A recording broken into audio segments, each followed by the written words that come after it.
In a world that is robbing dudes of their dudeness, three normal, everyday, middle-aged dudes are taking a stand for dudes everywhere.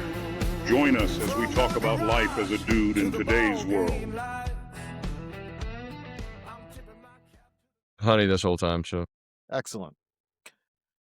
Good morning, good afternoon, and good evening, and welcome to the Dudefinity Podcast, the only podcast dedicated to all things dude. My name is Sterling, and joining me as always, a man who, in his embarrassment, recently admitted to me that while grilling last weekend, he didn't click the tongs. Jordan. I don't even know what I'm going to say there, man. I'm just super happy to be back, bro. How you been? It's been a minute. I know we've been doing some stuff. You've been on vacation. I've been very busy. Life seems to be getting in the way of a lot of things right now. You know, summer's kicked off, but man, I'm happy to be with you. You know, all I'll say is I might not have clicked the tongs when I was grilling, but at least I was grilling. Anyway. Right, So what's going on, man? Sorry, bro. I'm working. I'm just adding something to my show notes that I realized I hadn't added. Had a lovely vacation, kind of a wild time. Where'd you go? We went to Arizona, and this actually leads me into one of the things I wanted to talk about. All right. So we went on a family vacation to Arizona. It was myself, my girlfriend, my daughter, and we went out there for her nephew's graduation. So there we are. We're in Arizona. We're having a great time. They're very welcoming family. They're fantastic. But they seem very nice. When I was FaceTiming you while you were out there, man, it was great. Like her mom popped by, was like, "Hey, how you doing?" Super nice people, man. Yeah. Beautiful area. It's I prefer green personally, but it is me too. The desert and the mountains, they are expansive. But regardless, this brings me to something I wanted to talk to you about. So one of the things we did while we were out that way, where we were was just a little bit south of Las Vegas. So the girlfriend and I, we decided we were going to go spend a night in Vegas. So we went and spend a night in Vegas. We have a fantastic time. We go and get some drinks, see some stuff. And then we go and have a very nice dinner, get some rest. It was great. Where'd you get dinner? Oh, we got dinner at Hell's Kitchen because she had always wanted to go there. It was nice. It was nice. But have you seen the stuff that's out there in the ether right now talking about how Las Vegas is dying? Yes. Yeah. So, I've been to Vegas quite a few times. She's been to Vegas a couple of times. So it didn't feel any different to me than any other time I've been in Vegas. Always construction, always people around, et cetera, et cetera. So, I decided in my free time on my vacation to start kind of looking into, is Las Vegas dying? Because they've had about you say this. It depends on where you're looking at it from, because bookings in hotels are down. Mm-hmm. Yes. So here's what I will say. So Las Vegas felt no different to me than any other time I've been there. Yeah. But you are right. Bookings in hotels are down. But I'm going to make an argument here that Las Vegas is simply not for dudes anymore. It's not for the everyday dude. It's not for the everyday guy anymore. So while Las Vegas, as I'm sure you know, Las Vegas has lost about 7% of their total visits since COVID. It's not so much that they've lost, but they have not lost revenue. So you have to come up with a way to explain that. Well, yeah, of course not. Yeah, so they haven't lost revenue. Still, the average visitor loses between $300 and $400 in the casino. And they're doing other things to increase revenue. So we booked a hotel. It was near as makes no difference to free, but then you get a resort fee for all the facilities they charge you for, which incidentally, I really like Expedia. We're not sponsored by Expedia, but if Expedia wants to sponsor us, we'll take it. But let's face it, man, Expedia ain't sponsoring us, but I like your plug. Hey, you never know. So they have to give them a cut, and with the resort fees, they don't have to give them a cut of that. Anyways, so long story short, So as I start looking into this, it seems as though Las Vegas is no longer catering to the average dude, the average family trying to, husband and wife going to spend their anniversary there or something like that. Really, what they're doing is catering to the ultra wealthy. So, the Las Vegas Formula One Grand Prix.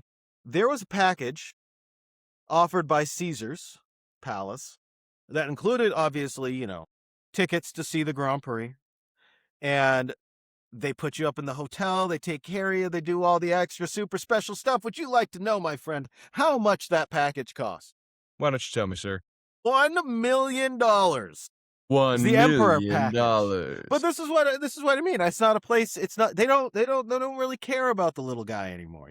They don't. That's not who they're catering to anymore. Wait, so they're just hunting whales? I mean, essentially. Yeah, interesting. I mean, you figure if the average person loses between $300 and $400 gambling, that's really, even though it's volume business, small potatoes compared to what somebody else might. $400,000 losing. Yeah, yeah. No, that's a good Couple observation. million. It's a good observation. But you had fun in Vegas. That's all that matters. I had a good time because of the company that I was with. We have a good time anywhere. She told him she'd kill him if he didn't say that. So just whatever. I love that you think she watches this. Hey, what's in the glass? That is some Woodford Reserve Double Oak as an old fashioned. So I want to talk a little bit about bourbon. I camped out, as I told you yesterday, in a line for bourbon drop. I'll be back out there again, probably most likely tomorrow morning for another one. And it was just kind of a regular drop, man. Here, here the way they do it, it was. I did get the tea and Blanton's that I needed, so I wasn't too upset about that. I got a massive bottle of Eagle 10. But there is 4 bottles of Eagle Rare 30 going around in the state that were dropped yesterday, and $12,500, my friend. And a gentleman was offered $17,500 as soon as he stepped foot out of the store with it. And guess what he said? Well, he said no. Hell no. Absolutely no way. Speaking of things that are no longer for the everyman, do you think that bourbon has kind of headed the way of single malt scotch? At least the impression that you get of it? Because I no longer feel like, bourbon's for a good old boy having a nice drink. When you think, when I, growing up at least, when I thought of an expensive liquor, I thought of scotch. I didn't necessarily, my first thought wasn't bourbon, but I feel like bourbon's kind of made its way into that luxury bourbon area. has become more of a craft takeoff, kind of like the craft beer scene and everything else. Because I mean, think about it, dude. As kids, what did we know? We knew Wild Turkey, we knew Jim Beam, we knew Jack Daniels, we knew very basic bourbons. You know what I mean? Because we were kids. Now somebody is gonna get in the comments and yell at you for calling Jack Daniels a bourbon. But okay, well, whatever. I don't care. I'm just saying, it's not a bourbon. I know, but my point is that it's evolved drastically, the bourbon game, and as that's evolved, the money that's in bourbon is insane. I mean, the resale market, I can buy a bottle of Weller Green Label for $38, okay, at some place if I come across it. I got one upstairs. I'm downstairs too. Actually, no, it's in my decanter over here. But I can literally turn around and sell that bottle for $115. And if I pick up a bottle of the antique red, I can, 107, which by the way is elusive. So if any of you know where I can get it, I'm hoping I pick it up tomorrow. Love to know. But I turn around and sell that $100 bottle, $99, $215. You know what I mean? The markup on it is insane. It's absolutely insane. The Blanton's collection. I'm not collecting Blanton's because I think it's the greatest thing on earth. I just think it's really cool that I can take all the caps out there. They're going to give me a bottle of bourbon, and they're going to put all my caps on a nice little display. Just something to do. I mean, but it is kind of wild, man. But then you go in and 1792 was only $56 yesterday. You go in and they had a Blood Oath. Not that great in my opinion, but huge fan of some of the Jefferson stuff. But the thing I like about Jefferson's the most is the Jefferson's aged at sea is on the shelf all the time here. Oh, I did pick up a bottle of Buffalo Trace, my friend, while I happened to be in the liquor store. Very nice. It's my old I fashioned go to, baby. I don't know, man. Like I think don't get me wrong. I love whiskey in general. Mhm. I enjoy highly peated scotch. I like bourbons. I enjoy spirits. But I just think it hits like a tipping point where it stops being, you enjoy drinking the stuff and it turns into this weird collecty kind of thing. It's the stage of I'm not life saying, I'm in that stage yeah, right now, man. I know yeah. exactly I what you mean, mean. And part of I the get problem is, it, but but part of the problem is this, right? Like when you come to visit and we're sitting by the pool and we're out at the bar and I can bring out a bunch of bourbons and I can go, "Hey, which one do you want to open?" I'm not going to open a lot of these except for at a certain, certain things, certain people, it's not. certain, you know what I Yeah, mean? it's It's not not me an poop. everyday thing. It's not me poo I pooing know your you're not. hobby. I know you're not. It's just Oh, it's not even a hobby. It's it's probably it's a little bit of a hobby. it's a little bit It's of an probably an addiction. addiction. That's that's what AA's for, buddy.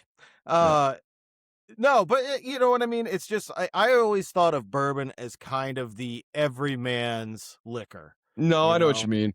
Well, because you think of and like I don't really cowboy think of it cut, that like way. well, you think of Yeah, like cowboys, man, and you think of chuck wagons and like just rough and right, tumble exactly. people drinking bourbon. Yeah, I know exactly what you mean. I can yeah, picture it. Scruff and just roughneck but yeah. unfortunately, a lot of bourbon has become more of a finer palate type thing now and a refined palate. And But it's just and the American bourbon game has changed. But you know what's actually really good is some of the Japanese bourbons are I'll tell you, like one of my personal favorites as far as a whiskey to enjoy is Four Roses. Gee, yeah, yeah. I don't Well, I that's Eagle Rare, yeah, just like yep. a regular small bottle Eagle Rare or I think a little bit of it is like a little bit of like the Emperor's New Clothes, to be yeah, perfectly honest with you. You know what I mean? yeah, Like yeah. So my just because it's favorite expensive bourbon, doesn't make it good. so like a couple of my favorite bourbons, like under $60. I kind of use that as a baseline because a lot of like good Sure. bourbons are $50 to $60. But when you get it higher than that, it's just the aging of it all at that point. You know what I mean? When it really starts to change. But what I really like, obviously, Angel's Envy's tried and true, right? Like that's always been there. Woodford, you know, my Derby edition downstairs is one of the best bottles of bourbon I've ever had, and I've only had a shot out of it, and that's it. Um, but Woodford, Knob Creek, but Knob dude, Creek I can be found it. pretty good sometimes. Yeah, it depends on which one you get. But I will tell you, I found a bottle of bourbon, and I haven't told you about this, and you're gonna laugh when I tell you the name of it because you probably never heard of it. But I will tell you what, dude, the Blue Label Chicken Cock might be the best bottle of bourbon under $60. I'm not gonna laugh because It's a real uh thing. I'm not joking. It's actually like I hear you. legit. I'm not gonna laugh because I've never heard of it. I'm I gonna know you're gonna laugh laugh. because you said cock and Uh I'm huh. a 12-year-old. I know. I know. As most of you have noticed, I am not drinking bourbon this evening. Reason being, I am on an antibiotic, kind of fighting a sinus infection. So forgive me if I sound a little nasally or anything like that. Bear with me. I'm actually drinking green tea and honey. Yo, yeah, buddy. Maybe I'll add a little shot to it, and we'll see as the night Yeah, goes on. yeah, yeah. You're getting Yeah. old. Uh-huh. Anyways, Thanks, buddy. Thanks. so okay, so Pollen capital of the world, by the way. I want to go to something that you and I had discussed a couple of days ago. And because I have a conspiracy theory kind of in a similar vein, but I know you've probably been chomping at the bit to talk about You want me to start on this? You want me to go ahead and start on it? And then you can go give your ahead. conspiracy, and then you can throw your Well, conspiracy out there. this is a different conspiracy just because it's the same sport. But go Well, ahead. I'm gonna go through my like full circle evolution of this real quick Okay. and how it's All happened. right. Okay, so look, congratulations, Joe Mazzulla, you won Coach of the Year. I've had a Oh, we're love-hate starting in on Joe relationship. first. Okay. I've had a love-hate relationship with you from the start. I think you're a lazy coach. I think you're a great motivator, but I think you're a lazy X's and O's guy. I think that mindset of let them play is absolutely insane. And I love that when you won Coach of the Year, Shaq spoke his mind, and he said, "I got high school coaches who can break down Joe Mazzulla's offense. Get out of here. That ain't a Coach of the Year candidate." I gotta tell you, my brother over here actually has started to agree with me that there is some serious X's and O's problems in Boston. Great motivator I'm of men, yep. terrible X's and O's coach. Now, In my that defense, I've never once said that Joe was a good in-game X's and O's coach. I you're said he also agreeing with what I say next, though, more so than what you thought, which is Joe which Mazzulla's part? got to go. But he Oh shouldn't be the coach of the Boston yeah. He Celtics. can't. No, he He needs to should go. not be the coach of the Boston Celtics. But what I wanted to talk about is, man, I spent a lot of time watching these Celtics. I beat them up. I beat Jason Tatum up to the point that, I mean, God knows he's been hung up so many times and beaten by us. It's not even funny, and I went back and I took just a highlight deep dive of the championship year. Then I went back to the years when Isaiah Thomas was there and, playing with these guys. And I got to tell y'all, man, the biggest knock on Tatum has always been the ISO game and how he takes this like little sidestep three. But I want you to stop thinking about Jason Tatum as the 6'8.5", 6'9" player that he is. And I want you to start thinking about Jason Tatum as a 6'3" point guard. Seriously, because if he was 6'3", what he does on that wing, no one cares about, because that's what point guards in the NBA do. The problem is Jaylen Brown, credible season. This is not a knock on Jaylen. I love Jaylen. I think he's a great player. I think he brings a lot to the table. But Jaylen Brown's got to go. He shrunk when the moment was biggest. He shrunk when we needed him. He cannot play alongside Jason Tatum, the point guard. And the problem is, if you watch the offense, and this is also a Joe Mazzulla problem, as much as it is a Jaylen Brown problem, those guys find a spot on the court, run 5 out, stand there, run a Spain screen, run a high pick and roll, run to the rim, or Jason Tatum has the ball in his hand and he literally dribbles side to side for 13 seconds and has to do something with it because no one's moving.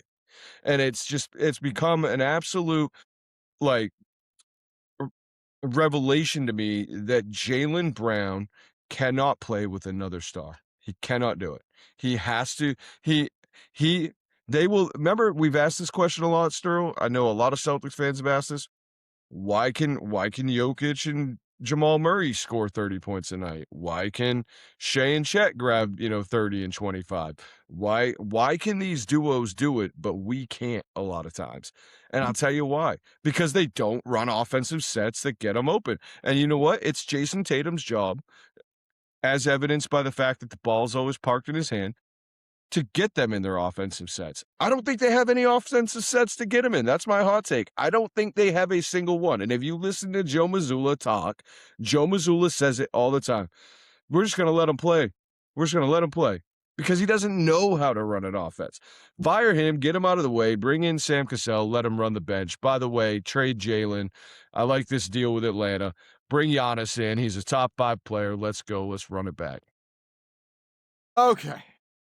Whew, there's a lot to unpack there. All right, so I agree with you about Joe. I think Joe has got to go. Again, great motivator. It's like Joe of Biden men. all over again. Joe in the hoe, gotta go. No. I think he needs to. He's a great motivator of players. He can make guys believe. The problem is that, and he can design an offense for an entire season. He can design an offensive scheme for an entire season. The problem is that when you get to the playoffs, everybody is making adjustments game to game, quarter to quarter. And if you're not making adjustments too, you're going to lose. You're going to get out. And so I think it's fairly, that 18th title, I think the cards fell in a great way for Boston, where they really didn't have any competition. They played teams that they just totally outclassed and maybe won in spite of Joe. Yeah. Now here's I'm going to He was a continuity hire. Let's be real. He was a continuity 100%. hire. They didn't want to rock the 100%. boat. It was September when the wheels came off the MA bus. They didn't know what to do, so they just, but I'll tell you, we've watched it though. Charles Lee leaves. Team takes a step back. Damon Stoudemire leaves. Team takes a step back. Sam Cassell's there, man, and he's a successful point guard in the NBA. He gets it. He knows about half-court sets. I think he probably relates to Jason Tatum more than Joe Mazzulla does because he probably thinks the way Jason Tatum does in a lot of ways. And I just think that when you've got I think that they haven't done anything because they know. I mean, Jalen just listed his house for sale. He's looking for his own team. I think they know that Jalen's probably out, and whoever they bring in, they need to look at what they have. And Brad never committed to Joe. What he said is, I don't think he's going anywhere. He never said he's not going anywhere. So here's what I'll say. The Giannis thing, I've said this a million times. The greatest ability is availability. And Giannis is just perpetually injured. Now, you can say it was the team, you could say it was him, whatever. Guy's a prima donna. I've been talking about leaving Milwaukee for how long has this guy been talking about leaving Milwaukee? For years at this point. Milwaukee's been talking about leaving him, though, too. And then they don't move him. And then they make a decision that they want to keep him. And then they decide that they don't. And then they decide they do. And then they fleece the league. I understand that. But then they fleece the league. They fleeced the league, and Giannis wanted to play, and they sat him because they knew it was the best thing for them. I get so tired. Like, look, Giannis, I'm not saying Giannis doesn't come to his own things, but I'm not blaming a 25-year-old kid for what a 30-year-old man's doing. There's a lot of difference in mindset of a 30-year-old versus a 25-year-old dude, 24-year-old. What up? And if it was just this season, I'd shut my mouth. But it's a perpetual thing with him. He is if there's one thing you can say about Jaylen Brown is that he has been healthy. The guy plays basketball. Now he may run his mouth a little much, might run his cock trap a little too often. But you said cock. There's my 12-year-old boy. He might run his cock trap a little too often, but the reality is that the guy showed up. He shows up, he plays. He's got an NBA Finals MVP, he's a title winner. And he's younger. I'm not saying that there aren't better players than Jaylen Brown, far from it. But what I am saying is I don't know if Giannis is the guy that gets you there. I'm concerned that you're going to end up in a situation where he's injured. I think I could see a situation where this next season, if we end up with a Giannis, that it goes incredibly well for a while. And the first couple of hiccups and blowups and issues that show up, I think he's going to turn into a problem. That's me. Listen, man. But here's the thing. Let me tell you NBA championship recipe to win, okay? Every 15 years, there's a team that wins that is a super team, which a lot of people could argue against what I'm about to say. But when Kristaps Porzingis was healthy, he was the best player on the Boston Celtics because of the way he changed the game. No, because of the way he changed the game, his impact on the game, the way he probably had the most gravity. I would say that he had the most gravity. And so, but I think we had a little bit of a super team the year that we won.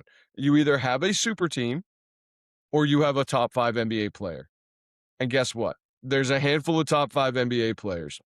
Shea, love him, hate him, say what you will. Jokic, Wemby, Giannis. And I'm sorry, we don't have a super team with Tatum and Brown.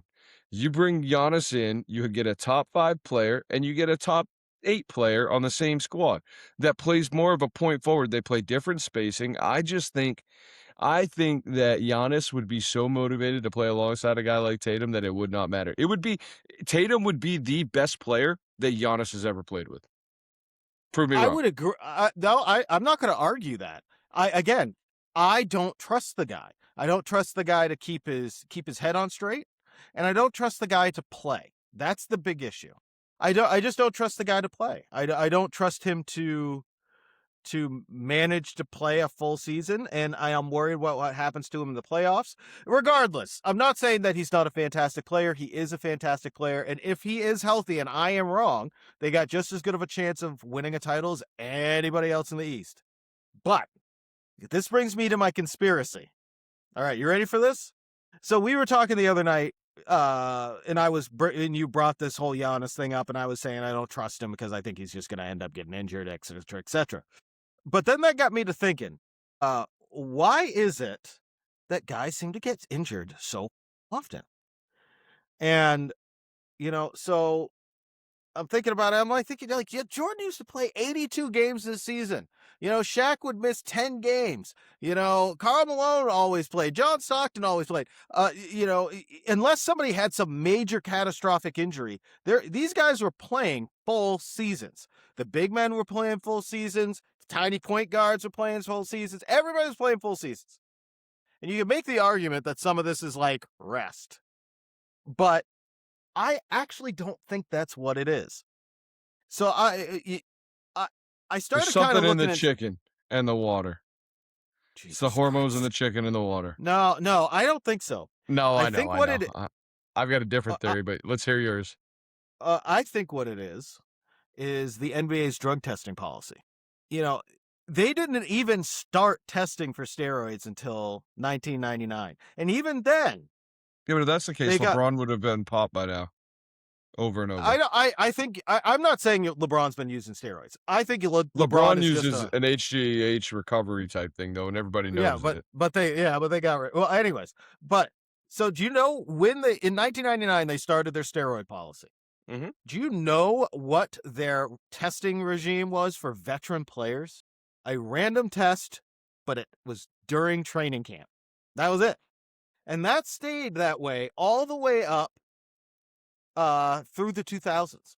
So I wonder, this is just me putting my tinfoil hat on. I wonder the way that we look at these guys in the past in the that NBA heyday of the 90s where everybody was absolutely yoked. They were all just absolute freaks, never got injured or rarely got injured. I wonder if it was probably because they were all on steroids. It might have been, but then at the same time, you look at Mike. Mike was not. I mean, Mike was ripped, but he wasn't LeBron ripped. He wasn't. You could only go You so know, you could only maximize your genetics. Mike was no, I not. know, But but how many where players I'm said going that with Mike this is, was the strongest guy they played against? yeah. You But then know, you look at like a Giannis, right? And Giannis is a freak athlete. I think we would both agree that he is like. I mean, he makes sure. LeBron kind of seem like a little small. You know what I mean? At times. And he's perpetually injured. But I also think that the reason why he's perpetually injured isn't. I don't know. A lot of times I just think that these guys and the workouts they do and the things that have changed. Like you look at Tim Duncan. Tim Duncan never hurt, always swam. You know. You look at the way you look at LeBron. LeBron's, say what you will about him, but his number one workout he does is the climber. Which is designed to be a low impact type exercise. You look at, but high intensity. You look at Shea. Shea's not, I mean, I don't know, man. I hear what you're saying. I think part They of it didn't is, start mid-season. They didn't start multi-season testing until after 2010, like multiple but times in the season. I hear you, but I also think that there's a lot to do with, I think there's a lot to do with the fact that the NBA wants more competitive nights. And if guys sit, then it looks, more competitive in the stats. And it's all about the drama of creating this playoff run where the Knicks exist, and they don't. But then they're trying to stop people from tanking, man. I'm telling you, it's too interesting, too convenient.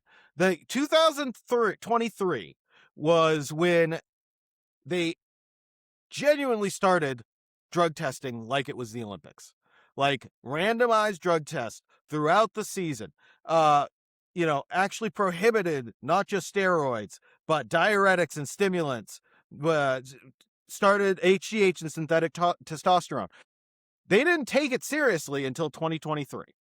Before that, it wasn't in the 90s, it was a straight up Wild West. Like they test you once at the beginning of the season, that was the extent of it. So I just, am I 100% sure? But no, I mean it's a great thought. I don't know. I think in some ways, well, it's like this, like baseball, right? Tommy John surgery happens more now because they manage minutes. I think guys get injured more because of rest in a lot of ways. Truthfully, I do. You know what I mean? Like a baseball player goes pitcher goes 4.5 innings when Randy Johnson, Kurt Schilling, all those guys used to go 7 to 9 regularly, back-to-back nights, you know what I mean? Back-to-back starts, not back-to-back nights, Yeah, but you my know, and point is, I think there's something to be said about our bodies and the way we use them, and I think when you rest like that, I think it also creates an issue of where you see more injury. It's like LeBron. LeBron sat out for 3 weeks, comes back, and then tweaks his ankle the next night, and it's like there may be something to that to some extent, but the big thing with steroids, steroids don't make you grow bigger faster, grow bigger necessarily. What they do is allow you to recover from a workout faster. You recover from injury faster. I'm just saying, it, so how's it's LeBron a gotten bit. away with it for so long? Because it's pretty I'm not known in a saying. lot of circles. Hey, listen, I have no idea. But what I'm gonna say, I'm not necessarily saying that LeBron is 100% on And are steroids. they But if really you are they really testing at the level that they should? Because here's the thing. look Here's at the what thing, bro. you They know, say they are, but how many of them have been popped for that? There's been several people who've been popped for like Bobby Portis got popped for some random thing that was on the list, but it shouldn't have been. You know, somebody got popped. You haven't had anybody where it's like, oh, HGH, anti-doping, like it's been drugs now, that were fringe list drugs, and so it just makes but me think, are they look at really testing them as much? but how Like, often are Bam people popping? Adebayo scoring 83 points should have got a drug test, like, the next like, I don't know about right that. after the Like game. 70 of those were legitimate. The rest of them weren't. Still most improbable 83 points that's ever existed in Inclined the to agree. NBA in the history of sport in I'm just general. saying. I'm just saying that well, look at the UFC. How many guys pop positive for before UFC fights? They should, dude. If you and I were fighting UFC, we'd take No, no, no, no. steroids. I'm saying when you really get down to it, not that many do. No, I know. Like I say, I think there is a possibility that the increase in season-ending injuries, an increase in Yeah. general injuries to these guys, may be because the drug testing has gotten better and they're not all on steroids like they were in the 90s. Well, is Tatum That's just a just, freak athlete that recovered in the fastest time ever to come back from an Achilles I injury, think or did he have a I think Jason Tatum is going to end up in a medical journal because the thought the process has cer always been for that kind of injury is to let the swelling go down, take him to the OR, repair it a and week even or the plus surgery they later. did was so different. It's kind of the same one that Well, the it's what same KD had, style as but yeah, KD, but he had it that day, and that just 11 doesn't hours. happen. Yeah. 11 hours. So, there may be some suggestion there that maybe doing it faster is better. You know, you might see teams start putting guys on planes if that sort of thing happens and getting them to a surgeon like right off quick. Yeah, yeah. No, I'm with you, dude. So along the lines of the NBA, I want to talk about something else too. I don't know. I don't know what the score of the game is right now. I haven't looked purposefully for any particular, for no Yeah. particular reason. I just don't want to look. Um, but I genuinely had the prediction after game one of the finals because the Knicks just seem so improbable to me, and like everything else has gone their way in the East. Like people were hurt, people had this, people had that, and every year that happens. And I'm not going to take away from what the Knicks have done because they certainly are doing it well. Okay. Cat shut Wemby down when he was on him. Wemby was 2 of 12. You know what I mean? But it feels a little bit like the 2001 Lakers Sixers game, that series to me, where Aaron McKee and Allen Iverson and those guys went in and stole game one and then got absolutely stomped. I say that I have no idea what the score is, so go ahead and tell me the score because you're looking down. So go ahead and tell me the score because I'm probably wrong and the Knicks are probably stomping the Spurs. No, it's Spurs 34, Knicks 25, end of the first. Yeah, okay. That's more I think it's gonna be a gentleman's sweep from this point on, to be honest with you. My prediction was that if they were gonna steal one, they were gonna steal the early one. Brunson got hurt, and as we know about knee injuries, yeah, Brunson finished that game. He was wildly inefficient. Let's go with that. And then, was still 30 points. I'm not gonna knock his 30 points. I'm not gonna knock his toughness. But the thing about those type of joint injuries and things like that is they don't feel better within 2 days. They typically actually Unless you're feel on worse when steroids. they Sorry. typically I'll stop. they typically feel better. They typically feel they feel worse though. You know what I mean? So I just think, how many times do we see? It's like Hallie last year. Hallie was like balling out, was taking OKC to game 7 towards Achilles. I just Yeah, there's a I world just there's one a of the world that saddest exists things where I I've just think they're done. I don't know. I I don't disagree with you necessarily. One of the guys that I work with, Matt, he had mentioned that he thought it was going to be the Knicks were going to win in 6. I'm like, I don't know, man. You need to have you got to have one. You've got to have Cat shut down Wemby like that every night, and I don't see that happening. Cat doesn't show up every night, so No, and you've got to have Jalen Brunson playing at the top of his game, and you've got to have a little luck from the Spurs to not show up a couple of games. And I got to be honest with So you, the whole Boston Nick thing or the Boston New York thing that like eats me alive makes me mhm, want the Knicks to lose so bad just because of same, the sports rivalry. same. But even more so, I hate Knicks fans. I did not realize how much I hate some of the Knicks fans that sit courtside. Spike Lee, Stephen A. Like, bleh, Yeah, bleh, I would bleh. very much love to see San Antonio win. Yeah. That's who I don't even want him I'm to win rooting for for. Wemby. But I just want him to win, period. You know what I mean? yeah, Wemby's cool, like whatever. I I would don't. have if it wouldn't have mattered who was going up against the Knicks. I would have wanted to see them lose. The That's Great me. White Hope is coming off their bench, and I want him to win for that reason because he is the greatest. He is the greatest center that we ever let walk out of Boston. We love you, Luke Cornett. Oh God! All right. Amazing, amazing. So I have a question for you. Switching gears completely. So the economy is supposedly in the right? The economy is supposedly bad. It's supposed to be doing terrible. It's supposed to be doing this. It's supposed to be doing that. Job report came out today, blew every number out of the water that they thought existed. Um, you know, the inflation's gone up a little bit, sure, but core inflation's down still relative to what it was when Trump took office. The gas prices are up. We don't need to rehash why I think that is in a lot of ways. But, I saw something and I'm just kind of curious if you saw this because the mainstream media is so fickle and they don't tell you everything sometimes. And I tend to try to find both sides of everything, you know what I mean? And so I happened to take a look. So food prices actually started to rise at the tail end of the Biden administration. Long before long before Trump took office and long before gas went up because of the Iran war, right? Okay. I mean, Trump inherited $6 carton of eggs, got it down to $1.99 again. You know what I mean? Like, I have been reading about something because Trump recently signed an executive order. I think you were on vacation when this happened. He rolled back some regulations from the Biden administration. And he said in his address from the Oval Office, as he always does, most transparent president in, the history of the US, always signs stuff and then answers questions. And he said, look, a president cannot control or reset prices. It's just not how it works. I cannot reset prices on food. But what I can do is roll back ridiculous regulations that were passed on to the consumer around refrigeration and food storage.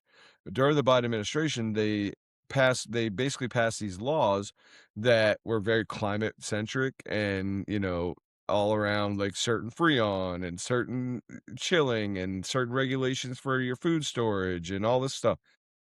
Well, that costs food manufacturers, that costs, grocery chains billions of dollars. Mhm. That doesn't just cost them money and then we don't inherit that cost. That cost goes somewhere. We got that cost naturally passed on to us because of all that. You know what I mean? So Trump rolled back those regulations. Coincidentally enough, and people don't want to admit it, do you know that the core price of food has dropped 15% since those regulations pulled out of market? Sure. Um, when it comes to food, because I had heard about all of that. When it comes to food, so there was a fairly recent Department of Justice lawsuit against a company, Walmart. I'm sure you're not surprised. Walmart and PepsiCo. And so what it was saying was that you know, Walmart and PepsiCo were fixing prices. In fact, because the largest seller of Pepsi is Walmart by a country mile, Walmart was having Pepsi increase their price of their product to smaller grocery store chains, Yeah. which is illegal. Yeah. That's collusion. It's illegal. And when Trump came into office, they dropped the lawsuit. And you know that PepsiCo and Walmart aren't PepsiCo's not the only company that Walmart's doing this with. I'm just saying. I'm not saying. I'm just saying, but I'm not saying it. You know No, what I I know mean? what you mean. Price gouging was rampant. It always is. I think it still is rampant. Yeah. But So I want to ask you a question because you and I both love good food. We've had, many conversations about different things that we've made, different things that we like to eat. I'm going to ask you a question. I saw an interview not too long ago. It was Bobby Flay, Emma Lagasse, and Mario. Okay. And they asked them all a question. They said, everyday grocery stores, where's the best place to buy quality beef? D- Walmart. All three of them, because they use a USDA 100% prime certified beef. And they said that you can go to Walmart and actually get the best cuts of steak that you're going to find at any grocery chain. I thought that was very interesting. I don't know. I don't really shop at Walmart much, so I don't know from experience, but I mean, I don't really buy beef out anyway, considering I have a deep freezer full of a cow. So it kind of changes things, you know what I mean? But I just thought that was an interesting thing. Hey, I want to talk about something that's very near and dear to both our hearts. Okay. Very near and dear. Today was Summer Game Fest, Sterl. Today was Summer Game Fest. Did you get a chance to look at the list? No, you I didn't. haven't gotten a chance to do anything Oh with it, to man, be I honest with watched you, the whole man. thing. AAA gaming is probably gonna let me down on about half of what I watched today. Not a problem. Whatever. I'm Probably. expecting it. But there was some things on that list that just looked absolutely incredible. The makers of Assassin's Creed have a game project that they've been working on for several years called 1666 Amsterdam. Mhm. Looks very cool. Very like old world sword fighting, just very, very awesome. There was a racing game by the original makers of Forza called Yep, Clutch Clutch. that looks Which incredible too. I've seen a bunch of stuff on Clutch, and it supposedly, one of the main complaints, and I love Forza, I love a good racing game. Yeah. But one of the main complaints about Forza is that their car catalog has gotten so large that they go years and years and years without re-rendering Yeah. models. I've So, heard and that. supposedly, according to Clutch, they that game is going to be the most realistic, the most true to life uh But even the racing storyline game. seems pretty Yeah. cool based on what I saw It's today. yeah, it's kind of it's very Forza like, But different. but It's like different. the So, crew meets Forza to me a little bit, yeah. from what I can see.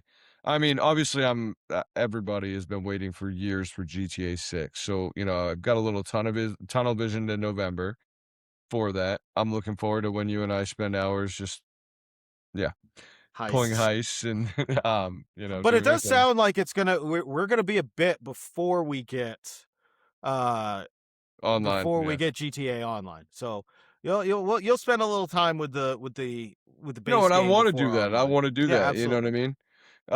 But I think it's pretty cool that I can create like a 2K style player, take him onto the basketball court. And if somebody fouls me too hard, pull out my Glock and shoot him. I mean, I've wanted to do that on 2K so many times as is. But no, it's really interesting. And then a couple of games that like one game that I'm super excited for, and one of my friends is friends with a guy from Paramount that is a part of the dev team for this game. Um, dude, the Ninja Turtles House of Ronin, they're saying it is gonna blow everybody's mind. The realism of it and everything else. And I know it's Ninja Turtles, dude, but it's an open world Ninja Turtles game, which is kind of wild, honestly. I'm pretty excited for that. Final Fantasy VII, Can't wait. oh my god, dude, So excited. oh. Saw, like, the new Saw game, they actually showed that, and I'm not one to play, like, these horror type games typically. This Saw game though, dude, looked insane, I insane. think It looked like it looked like a thing that would give you nightmares. I think you play more games than I do. I think probably finish more games. I feel like you're more open and willing to give stuff a Try things. try Yeah. than I Okay. am. I'm very much. I have Game Pass too. Like I can get it for free, but I just I'm always been a bit of a completionist. I like to finish games, so If it's the I'm right pretty game, I'll do selective. that, you know what I mean? But Yeah, it's gotta be a game that sure. gets my attention a lot, like, You know, I was I was very excited about they have some remastering of Cyberpunk and some additional software or additional downloads coming out in the near future. I hope it fixes a game that we were very excited about that felt very broken to me. Yeah, Um, I feel like I haven't gone back to it after Phantom Liberty, but I've heard that Phantom Liberty and all of the uh the prerequisite DLCs. updates and stuff have really made that game into something pretty fantastic. Uh I'll tell you I'm hesitantly excited about the new Fable. Although it Yep. sounds like that's going to get pushed back to It 2027. keeps getting pushed back. Like, Well, I don't blame them for not wanting to come out the same time as Grand Theft Auto 6. well, I don't blame 100%. anybody for that. And obviously Grand Theft Auto 6 I'm looking forward to, and You I ever think played next Mafia I was not a huge Mafia fan. I didn't or really like it that Hitman? much. Hitman? Hitman's another one. I played it. It didn't speak to me.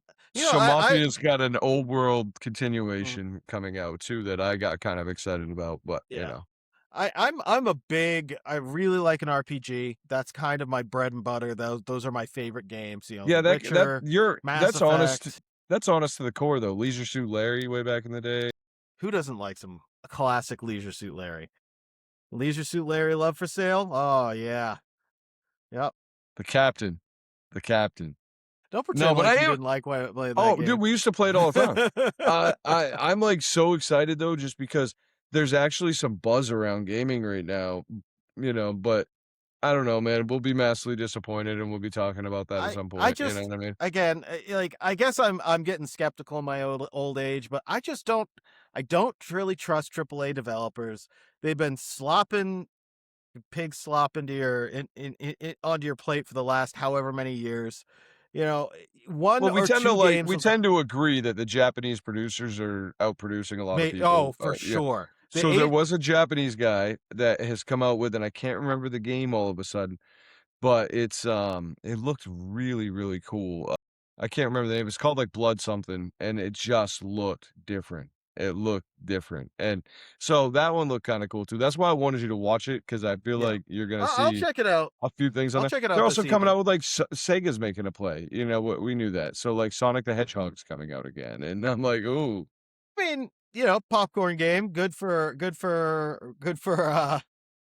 real good for a short time type of deal. You know, speaking of Asians, that Yao Ming. No, uh, I hope that could be badly cut.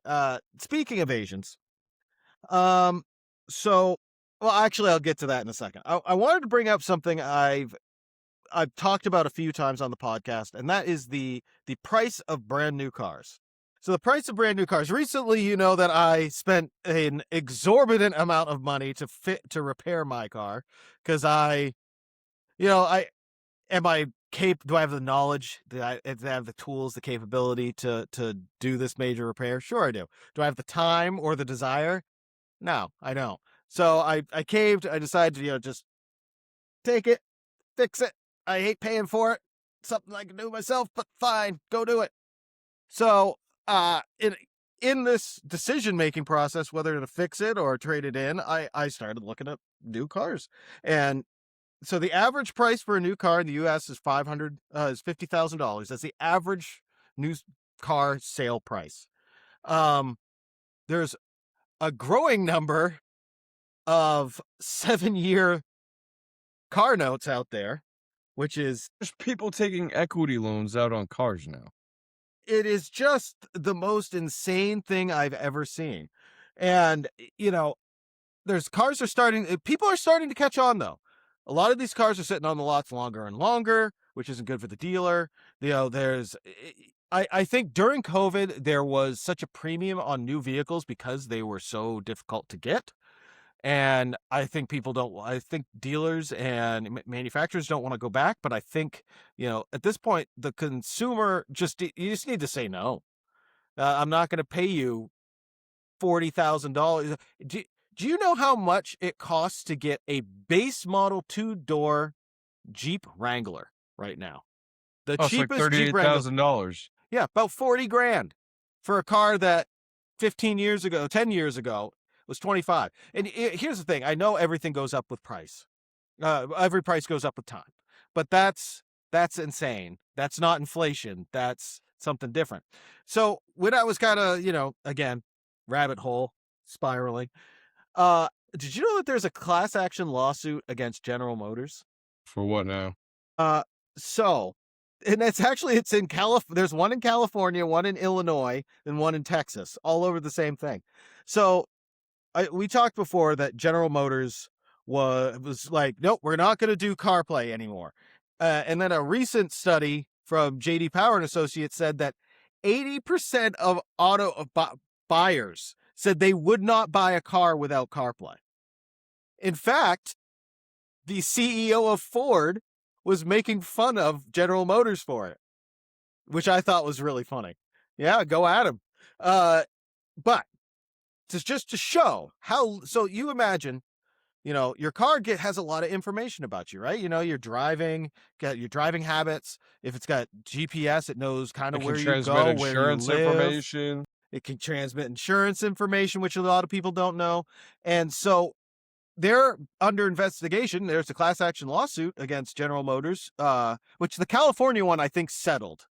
But basically, they've just been selling people's information to data brokers. Well, you know what's interesting about that when you say this? Did you know? So, they have the telematic data that can transfer to insurance companies. I'm going to nerd out on insurance for a second, and I apologize, but this goes in line with what you're talking about. So GM used to have GMAC, and then they had the Inagon Financial, which was a GM-owned insurance company before telematic data. Do you know that GM recently announced that they are going to start they have started or are starting another insurance carrier to basically push insurance again by using the telematic data on their black boxes? Okay. So here's the thing. Here's kind of where I'm going with this. Uh-huh. So they've already had a class action lawsuit. They've been fined, etc., for giving your information away. And then they go, because I drive Fords, so. Well, I haven't had a GM in several years now, so. And I've always been, has.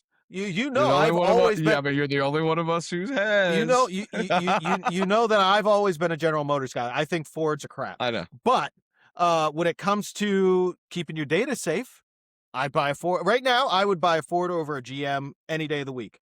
And then they're getting rid of CarPlay. And the whole idea from getting rid of CarPlay is that forces you to use their own proprietary software. You're going to have to get yourself a subscription. And then they're going to take even more of your data and sell it off.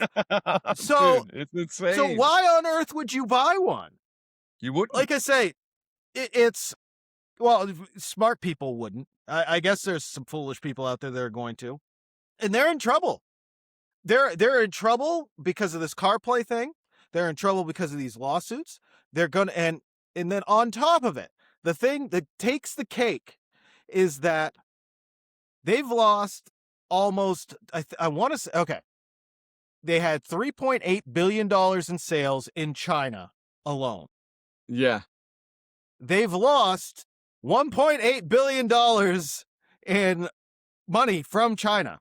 Just like the Chinese aren't buying anything. In fact, the Chinese market buys 70% domestic products now. They aren't buying cars from anybody. So, I'm a big car guy. You know that. I've always been a big car guy. I love General Motors. I've owned Camaros. I've owned I've never owned a Silverado. I've owned Camaros, Cadillacs. I've owned GMC Sierras. I've had I wouldn't buy one.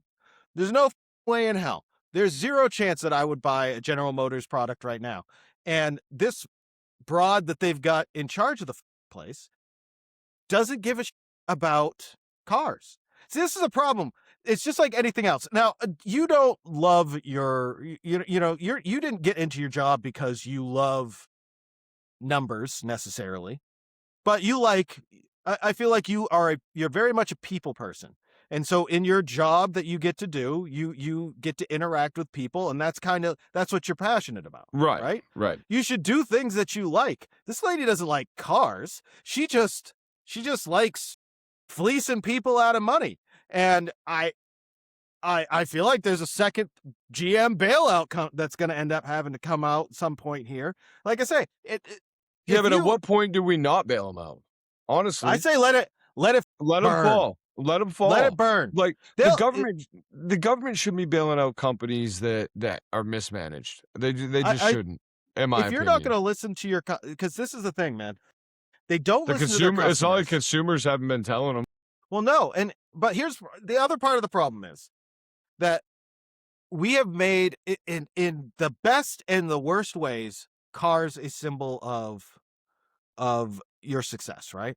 Yeah. You drive a nice car, people make assumptions about you.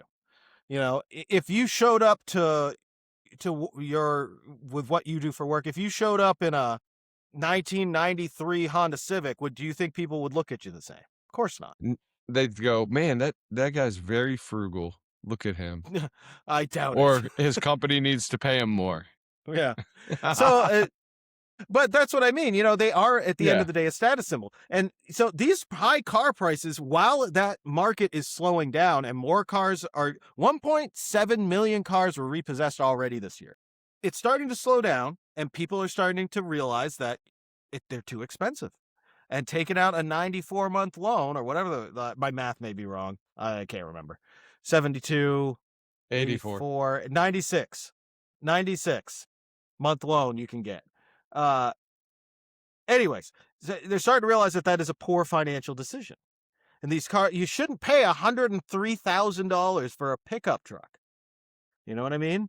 And until people stop, but there are still people paying. And until people stop paying for it, why would they? What incentive do they have to change their ways?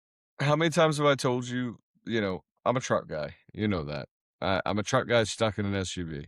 I just am. And work purposes, it makes sense. But how many times have I told you, man, I would love to get rid of this Explorer and get into the Expedition if I was going to do something. It's bigger, it's roomier, it's just something I would like to have.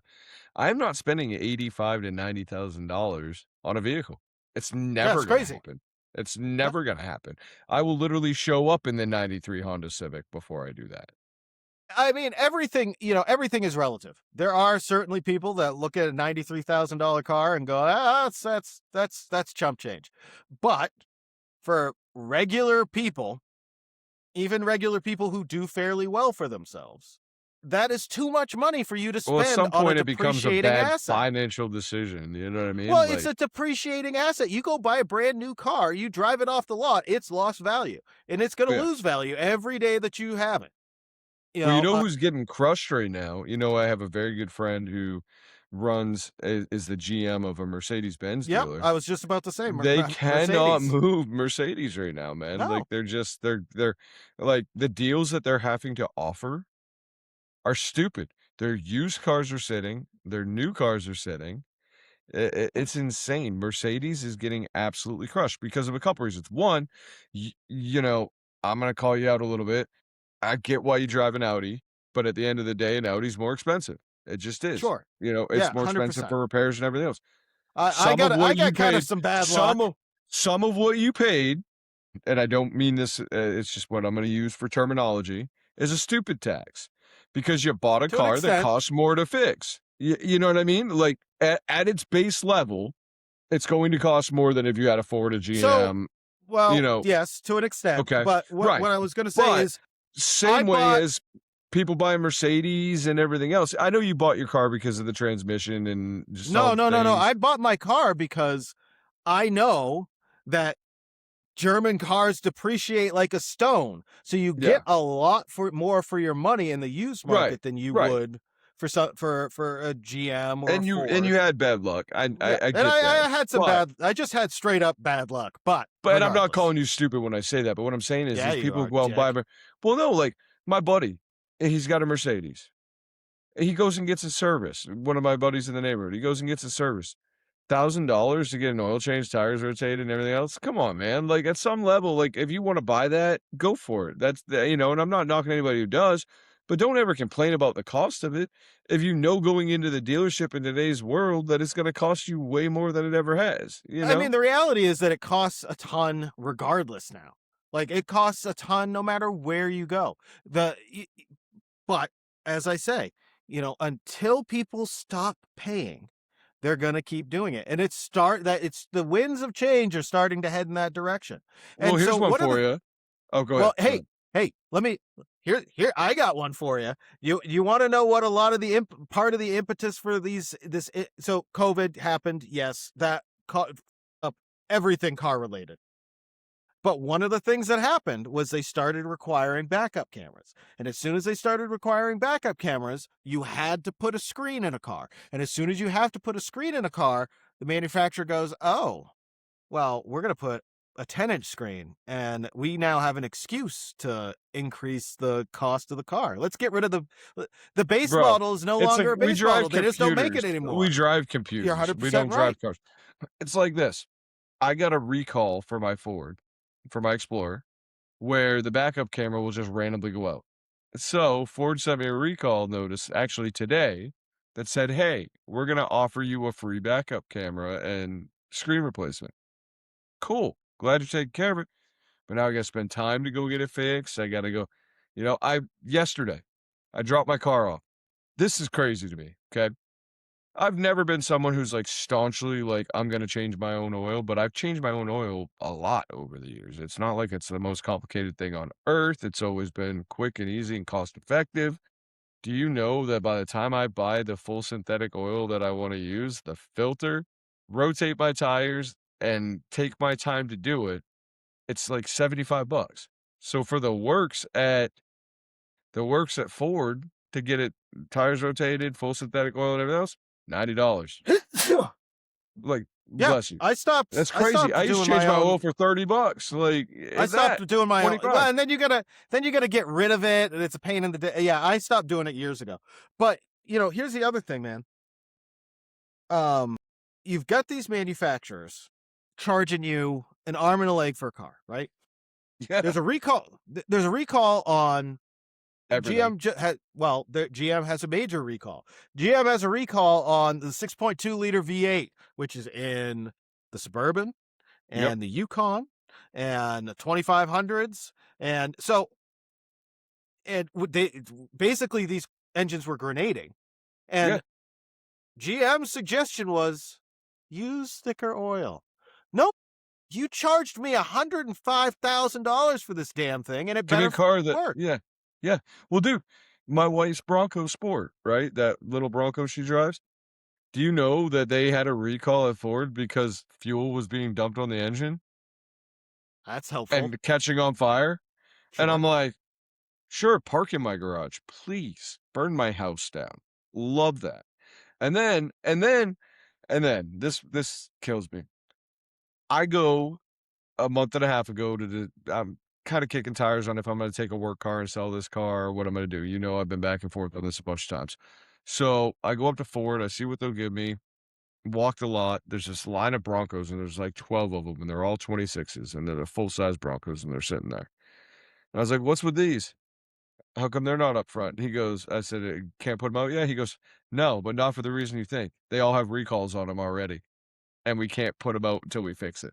My Explorer, one of the main reasons why I'm worried about it and trying to think about getting something different is because every time I go to the dealership and I get my oil changed, I talk with the service techs who have established a camaraderie with, And I'm going in and I'm talking to them, and they're going, "Hey, you see that Timberline that's over there?" Which I have a Ford Explorer Timberline, 84,000 miles in it. For whatever reason, there's a hole in the engine block. We have no idea why. I'm like, they're like, we see more cars now coming through than we've ever had problems with. They're like, buy an 18, don't buy a 26. I'm like, what? I don't know whether it is just building vehicles to the cheapest denominator, But or if that's the if it case, is. why is that not being passed on to us? Well, why would it? If you're willing to, if you're dumb enough to pay all that money for something that should cost that much, you know what I mean? And No, I I hear don't know you. if I it's, hear I you. don't know But if it's that or planned obsolescence, but I can't see my. Listen, I would love to get a. I love the new Forerunners, not the hybrid crap, but just a straight yeah. up Forerunner. See, I like the Sequoia. I like the new Sequoias, the Yeah, I don't TRDs. need anything that big.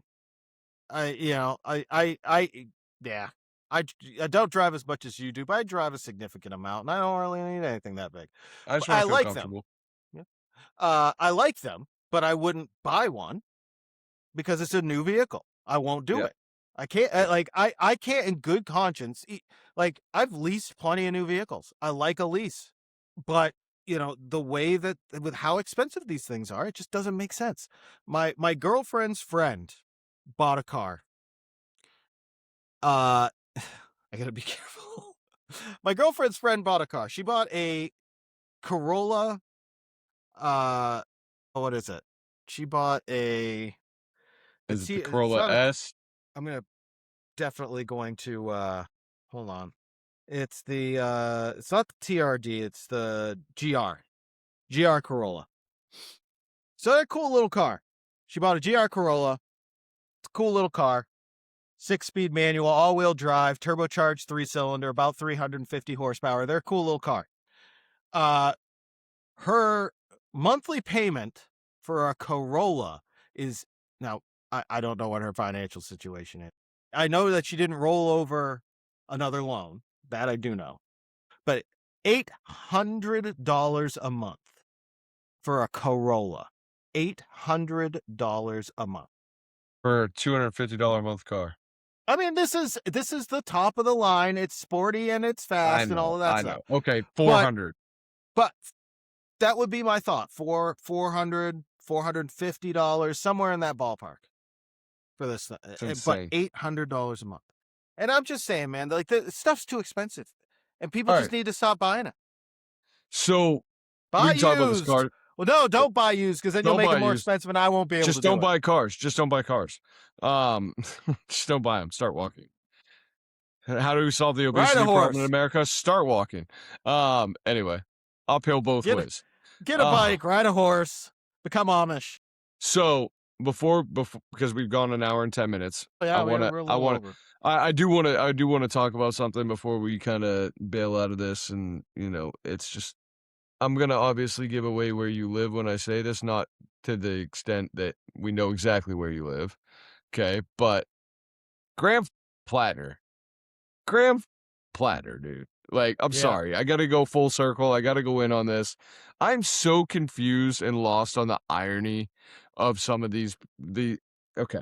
So I'm listening to Sunny Host. I'm not listening to Sunny Hostin. I hear Sunny Hostin in a clip from The View where she goes, he's a bigot. He's a sexist. He's a racist. He is a pusher of rape, like is okay with, like has talked about, rape as He a flatly form of, said that rape happens yep, because women are going out and getting drunk. yep, yes, okay. So, but then in the next Pretty breath, victim as blamey to she me. says all these things, which are coincidentally things that The View has been saying about their good friend in 2015, Donald Trump, over and over again, since he decided he was running for president as a Republican. Since he did that, they've called him a bigot. They've called him a racist. They've called him a sexist. They've called him a Nazi. Okay. Sonny Hostin says that Graham Plattner is all these things, but it doesn't matter because we have a man in the White House with unbridled power, and Graham Plattner is going to rise to the occasion to help them take back power.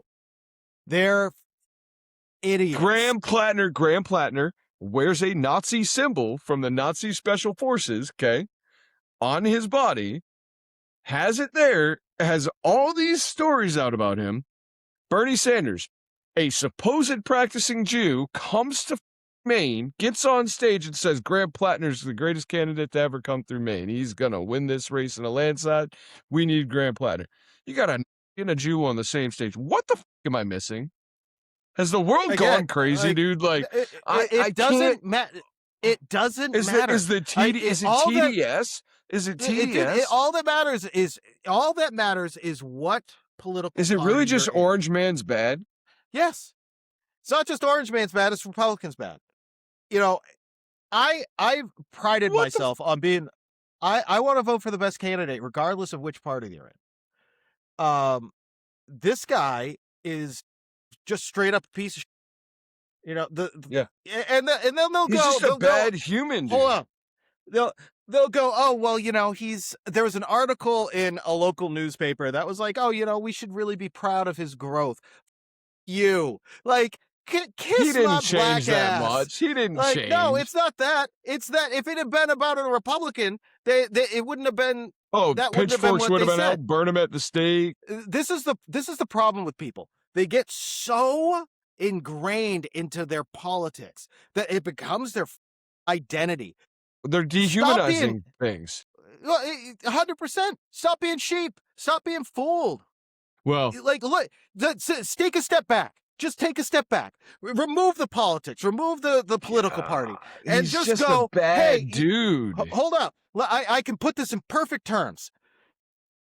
You're a mother, a father, a brother, whatever, and your sibling, child comes to you, and they say, "Hey, dad, mom, bro, sis, right?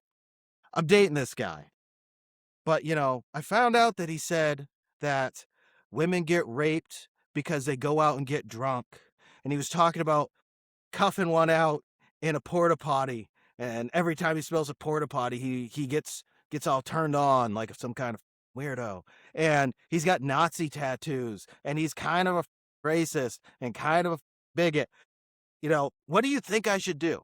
What would your statement be? Your statement would be, I'm not even gonna answer that because you know, right? Because you know, every single person knows that if you remove that, if this wasn't a political issue, if this was just about the human being, you would tell your kid, your sister, your daughter, whomever, your mom, you would tell them, get the away from this person.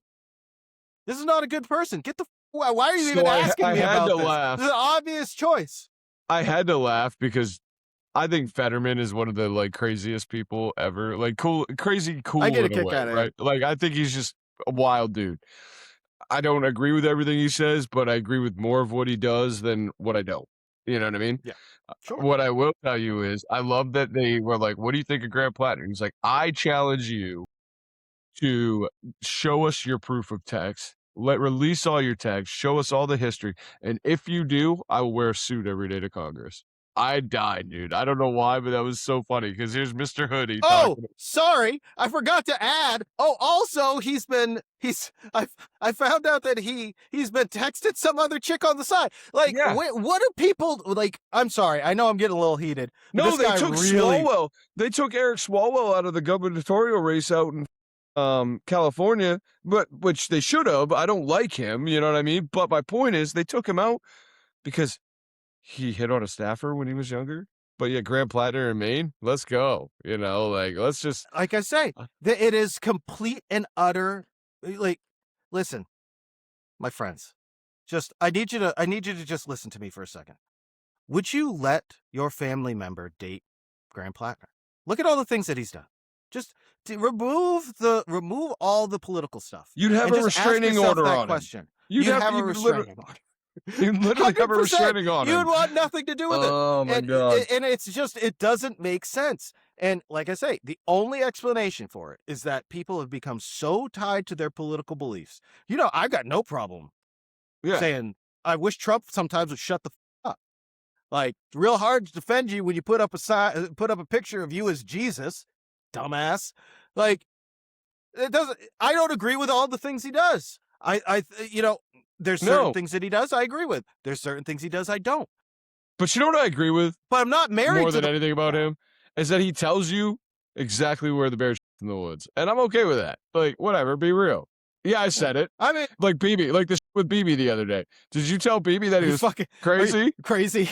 And he Yeah. said, "Yeah, I did." Like, Yeah. yeah, I did. Like I say, every human being that's ever walked this earth is a mixed bag, and I have Yeah. a general feeling. I've told you this before. I don't think people are generally inherently evil. They make poor choices. Yeah. They can be selfish. They can be self-serving. They can be inconsiderate. All of those things. Greg I don't Plattner think though is most. just a person. But at that point, you have to go. This is a pattern of behavior, not Yeah. just he did this thing, one thing, this one This is time. reckless over many years. It's like you go out. Okay, I got a speeding ticket when I was 16 years old. I was going 125 miles an hour. Oh, you mean when you fell asleep? You're 16. You make up all kinds of. Anyways, so Never. you know, and then I got pulled over for very light speeding, mind you, about 10 years later. And, you know, the police asked, like, when's the last time you had a speeding ticket? I'm like, I think about 10 years ago. Didn't even hesitate to not give me a ticket. Because it's a pattern of behavior. I don't have a pattern of behavior because I got a speeding ticket a billion years ago. If I had a speeding ticket a billion years ago, and then every subsequent 2 years I had another one, that's a pattern of behavior. And they would give you a ticket in a heartbeat. Yeah. You haven't learned your lesson. All right. So I got you fired up on Plattner purposefully. You did. because I'm fired up on him, you know, just being from Maine, you know, I'll go ahead and say it. We are from the Northeast. It is what it is. I'm not there anymore, but you know, one thing I've been dying to talk to you about, and I'm sorry, I know we're pushing time, but I gotta get this out there. So I saw a study, and it was a medical study, and I shame on me for not knowing where it came from, and I should have sent you the article ahead of time, and you might have seen the same study. Did you see where scientists, I think in either Germany or some European country, have now been able to successfully find a medicine and a genome mapping tactic Oh, is this that the cholesterol one? no no, that's one I hadn't heard, that removes the extra chromosome in the womb and eliminates Down syndrome. That's pretty wild. Oh, you get into all kinds of stuff, man. Yeah, you're gonna have to look that up, dude. I thought that look was it up. crazy. So many I'll look years it from up. now, we're gonna be like, Down syndrome, you know, that was a while ago. You know, like Maybe. that's crazy. But is it appropriate to Do it. mess with things in the womb? I don't know. I don't know. You're getting I don't into know. some Getting into existential you get into questions. some religion things for me, but Yeah, so all interesting. right, man. So listen, you know, I hope Jaylen Brown doesn't stay in Boston. I hope Joe Mazzulla doesn't stay in Boston at this point. I hope that you sheeple out there start staying informed in the correct ways and start thinking for yourself. And I hope you stay a fucking dude.